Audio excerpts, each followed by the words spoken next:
The galaxy burns with the fires of an ancient conflict. For over 300 years, two massive alien empires have locked themselves in total war across the spiral arm.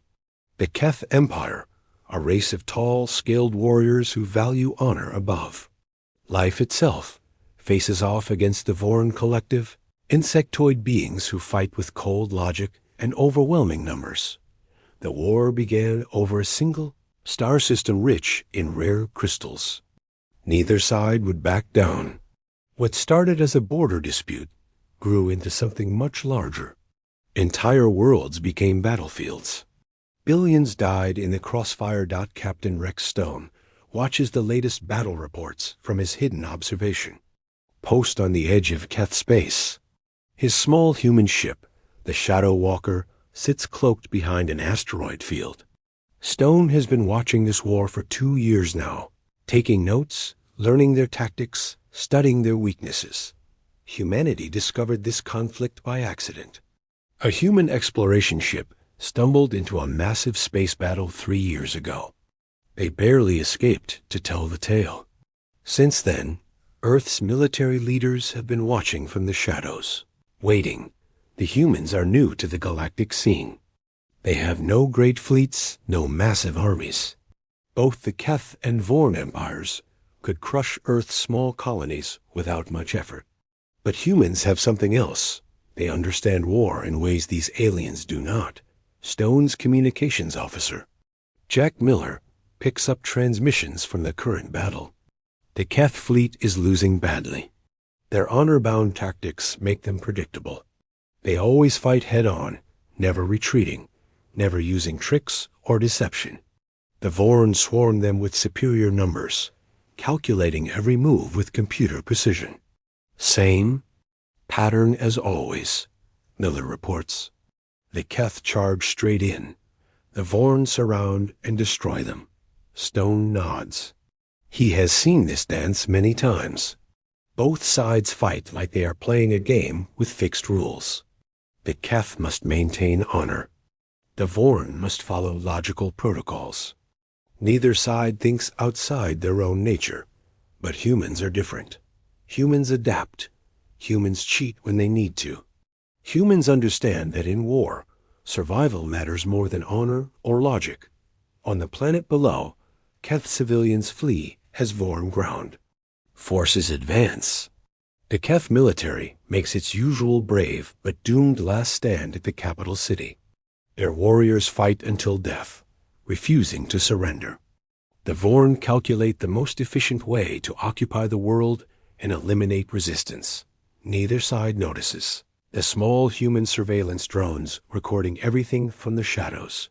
Stone's tactical officer, Maria Santos, studies the battle data. Their weapons are more advanced than ours, she says. But they use them in such basic ways. No creativity, no surprise. The war has become a routine. Both empires throw massive fleets at each other in predictable patterns. They fight over the same systems again and again. Worlds change hands, then change back. Neither side can gain a lasting advantage because neither side can think beyond their own nature. But the war is destroying everything around it. Trade routes collapse. Neutral worlds become refugees. The entire sector of the galaxy falls into chaos and poverty. Back on Earth, Admiral Tom Wilson receives Stone's latest reports. The military council has been debating for months. Some want to stay hidden and safe. Others see an opportunity. These two empires are exhausting themselves, Wilson tells the council. They have been fighting for centuries. Their fleets are worn down. Their economies are failing. Their people are tired. The debate continues, but Wilson knows which side will win. Humans have always been willing to take risks when the stakes are high enough. And the stakes could not be higher. Two massive empires that could threaten Earth if they ever stopped. Fighting each other, Stone watches another Keth world fall to the Vorn advance. The pattern repeats endlessly. Honor meets logic. Both sides bleed. Neither side learns. But humans have been learning. They have mapped every major fleet movement. For 2 years, they know the supply lines, the weak points, the command structures. They understand how both empires think and fight. Most importantly, they understand something neither the Keth nor Vorn have grasped. This war cannot be won by either side as long as they fight it the way they always have. It can only be ended by someone willing to change the rules completely. Stone's ship receives a coded message from Earth. New orders are coming. The time for watching and waiting is almost over. The galaxy's longest war is about to face something neither empire expected, an enemy that does not follow anyone's rules but their own. 3 months after receiving new orders from Earth, Captain, Stone's mission changes completely. The Shadow Walker no longer just observes. It begins to act. But not in any way the warring empires would expect. Stone's team starts small. They plant listening devices on abandoned space stations. They hack into communication networks during the chaos of battle. They collect damaged ships and weapons from battlefields, studying alien technology piece by piece. The humans do not try to match the aliens' advanced weapons. Instead, they focus on something simpler but deadlier, understanding exactly how their enemies think and fight. Lieutenant David Park, the ship's intelligence analyst, builds detailed profiles of enemy commanders. The Keth General Kane always attacks at dawn, he reports. He believes it brings honor to his ancestors. The Vorn Admiral Hive 7 calculates the most efficient attack patterns, but never changes them once decided. Stone nods. Predictability is a weakness humans can exploit. Back on Earth, Admiral Wilson oversees a massive but secret operation. Human colonies across known space receive new orders. They begin building small, fast ships designed for stealth and surprise attacks. Nothing like the massive battleships the aliens use. The plan takes shape slowly. Earth's leaders study every aspect of the alien war. They learn that both empires depend on massive supply convoys to feed their endless battles. They discover that key systems control entire sectors of each empire's territory. Most importantly, they realize that both sides have fought so long they cannot imagine the war ending any way except total victory for one side. Dr. Sam Duong, Earth's chief military strategist, presents her analysis to the Council. Both empires are trapped by their own nature, she explains. The Keth cannot retreat or use deception. Their honor code forbids it. The Vorn cannot outside their logical parameters. Their collective mind cannot process truly random behavior. But we can, Wilson replies. Humans can be honorable when needed, logical when required, and completely unpredictable when it serves our purposes. The preparation phase requires extreme patience. Human ships shadow alien fleets for months, learning their patterns. Human agents, disguised with advanced camouflage technology, observe alien worlds. Every piece of intelligence flows back to Earth. Meanwhile, Stone's team makes contact with refugees from both empires. War always creates victims, and these victims often know secrets their governments would prefer to hide. A former Keth engineer, named Tor, tells them about hidden weapon factories. A Vorn drone who gained individual consciousness reveals the locations of key control nodes. Neither empire pays attention to their outcasts, but humans listen to everyone. The humans also study the war's effect on neutral worlds. Entire civilizations live in fear, hoping the conflict never reaches them. Some have valuable resources. Others control important trade routes. All of them want the war to end, but see no way to make it happen. Stone meets with leaders from these neutral worlds, but he does not ask them to fight. Instead, he offers them something neither empire has provided in centuries: hope that the war might actually end.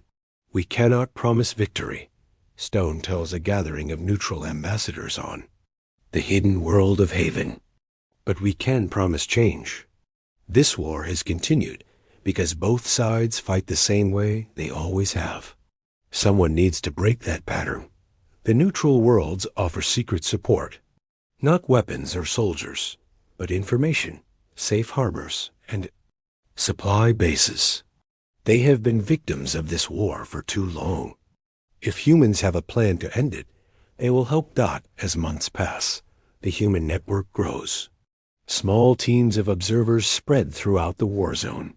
They map every important system, track every major fleet, and identify every critical weakness in both empires.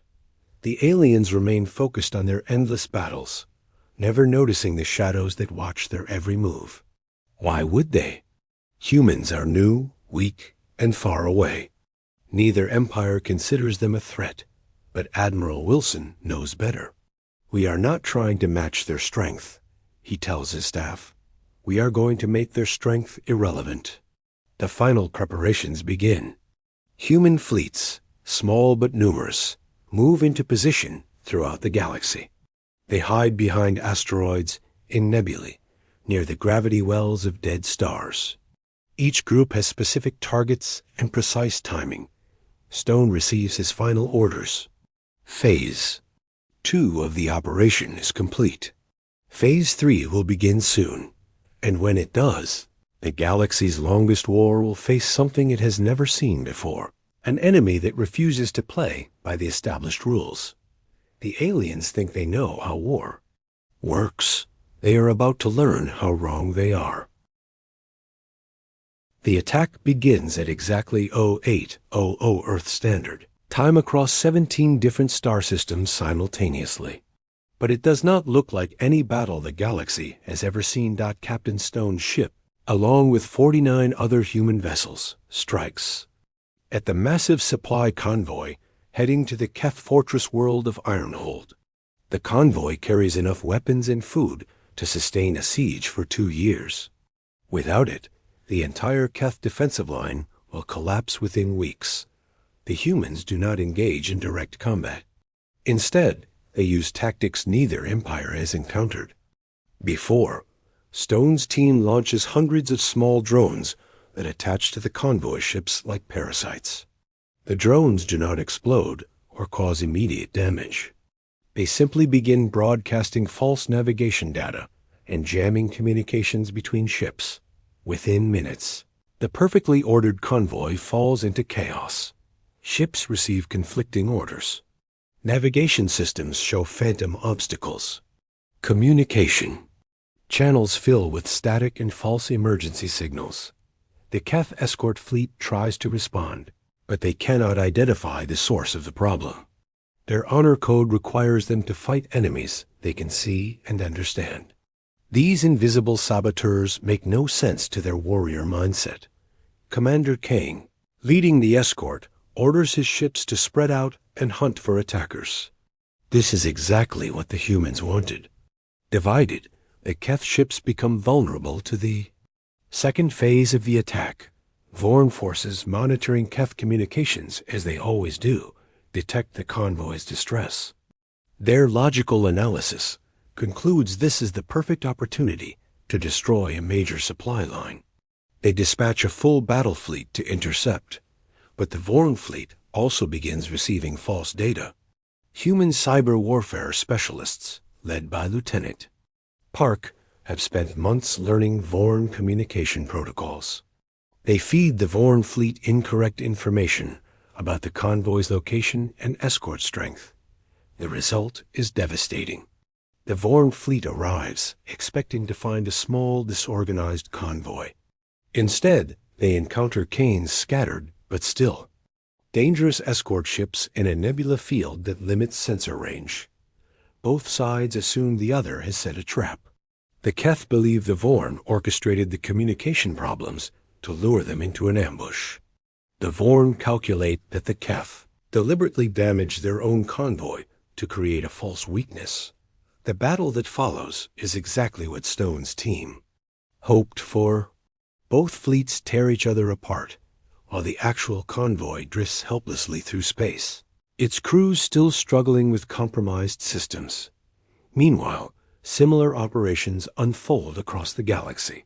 Human teams strike at communication relays, spreading false information that makes each empire believe the other has developed new weapons or tactics.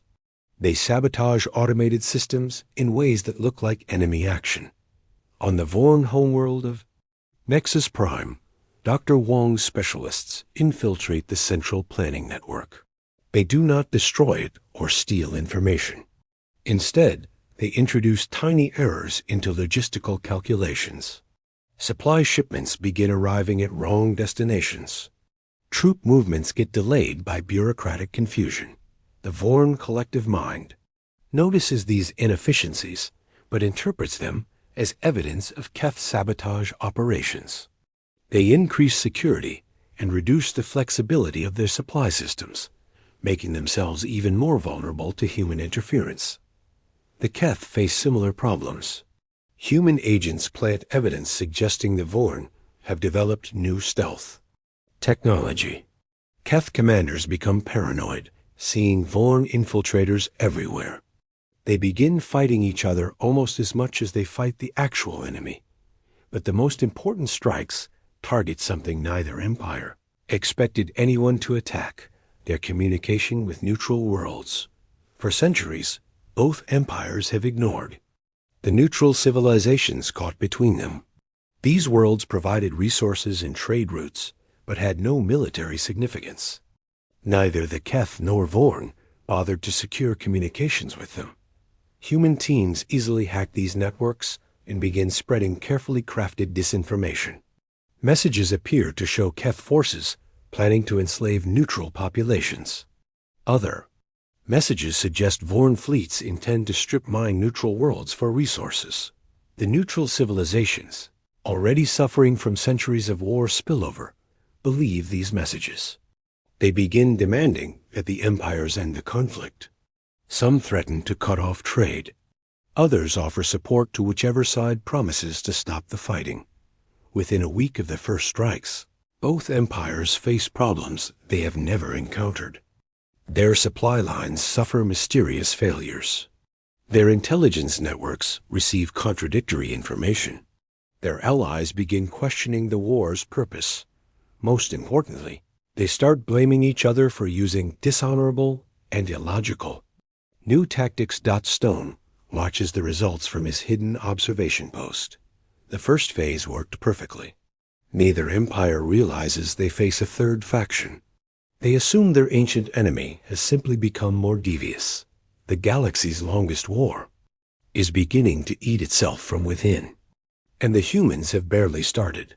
6 weeks after the first strikes, both empires teeter on the edge of complete breakdown. What started as mysterious supply problems has grown into empire-wide paranoia and mistrust. Captain Stone receives daily reports from human teams throughout the war zone. The situation is developing exactly as Earth's strategists predicted, but even faster than they hoped. The Keth Empire faces a crisis that challenges everything they believe. Their honor-based society cannot understand an enemy that strikes from shadows and disappears without claiming responsibility. Keth generals accuse each other of cowardice and betrayal. Some believe Vorn spies have infiltrated their highest ranks. General Kane, survivor of the convoy disaster, reports to the Keth High Council. The enemy has abandoned all honor, he declares. They attack our supplies like thieves in the night. They spread lies and confusion. This is not war, it is poison. The Keth Council fractures into competing factions.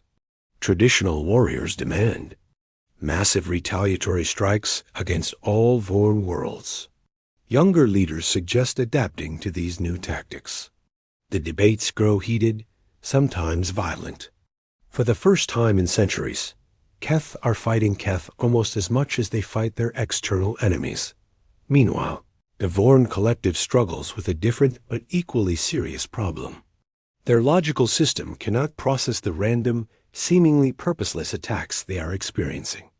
Every time they adapt their algorithms to counter one type of interference, a completely different problem emerges. The central planning network on Nexus Prime runs constant analyses, searching for patterns in the chaos. But the human interference was designed to appear random and contradictory. The more the Vorn analyze it, the more confused their collective decision-making becomes. Admiral Hive 7, now promoted to Supreme Commander, addresses the collective council.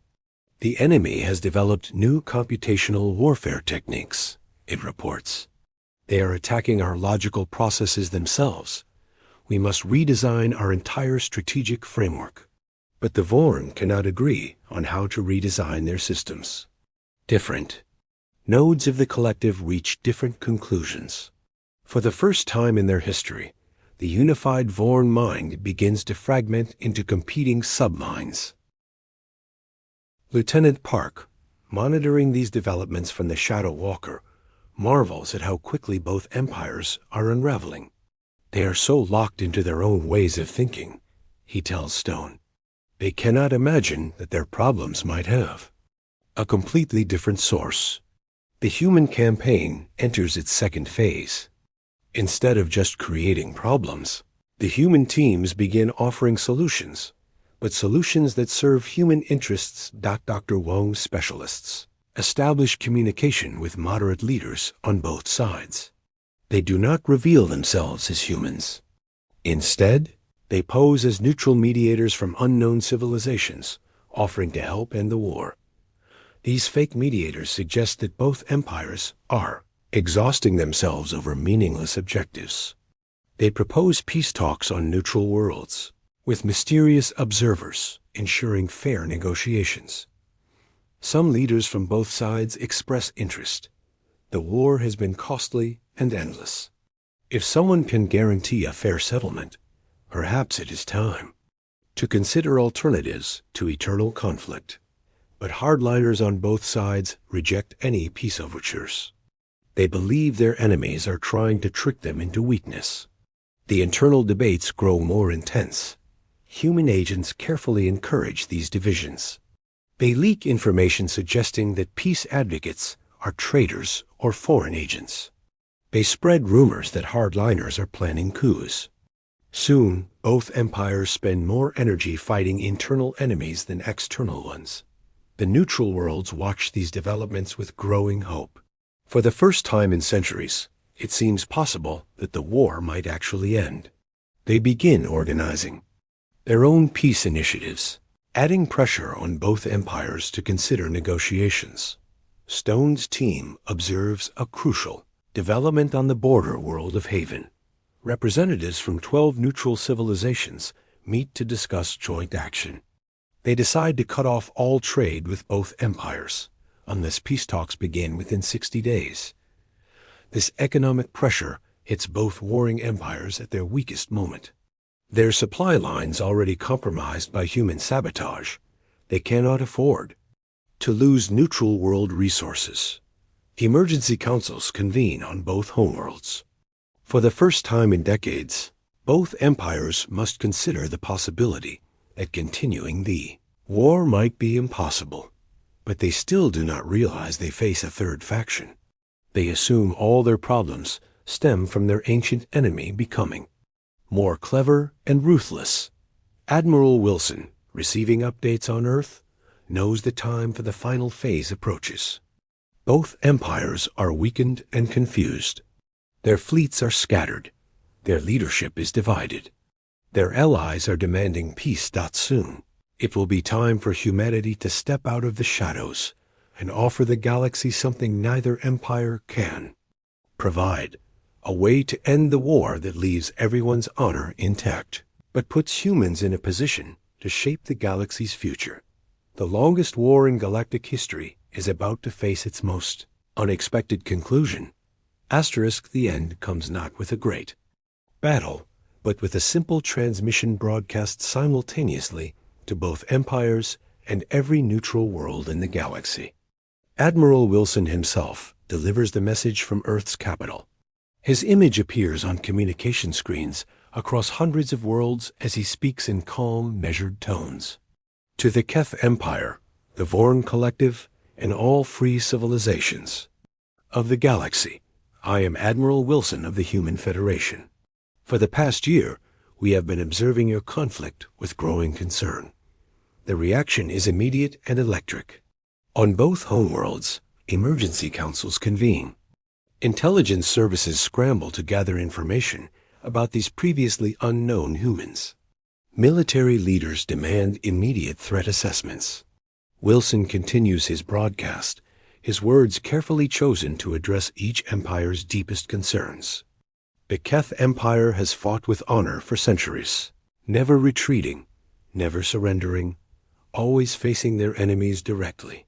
The Vorn Collective has demonstrated logical superiority, calculating optimal strategies and executing them with precision. He pauses, letting both sides absorb the recognition of their strengths. But this war has consumed the galaxy.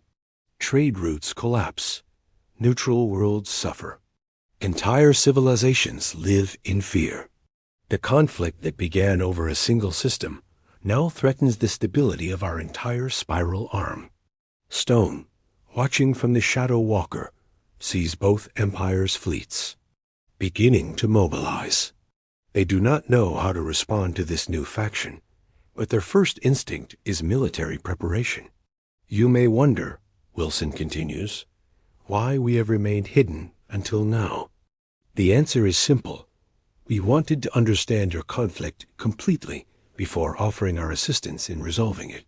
The word assistance sends shockwaves through both empires. These unknown humans claim they can resolve a war that has raged for centuries. Wilson reveals humanity's trump card. Over the past year, we have demonstrated our ability to influence events throughout your territories. Supply convoys that suffered mysterious malfunctions. Communication networks that spread contradictory information. Strategic calculations that produced unexpected results. The truth hits both empires simultaneously. The random problems, the system failures, the growing paranoia, none of it was enemy action. A third faction has been manipulating them both. On Nexus Prime, the Vorn Collective runs emergency analyses. Their logical processes quickly confirm that the pattern of interference matches no known Keth capabilities. The humans are telling the truth. On the Keth homeworld of Ironhold, General Kane reviews battle reports with new understanding. The dishonorable tactics they blamed on the Vorn were actually human operations. Their ancient enemy had not changed. A new player had entered the game. But Wilson is not finished.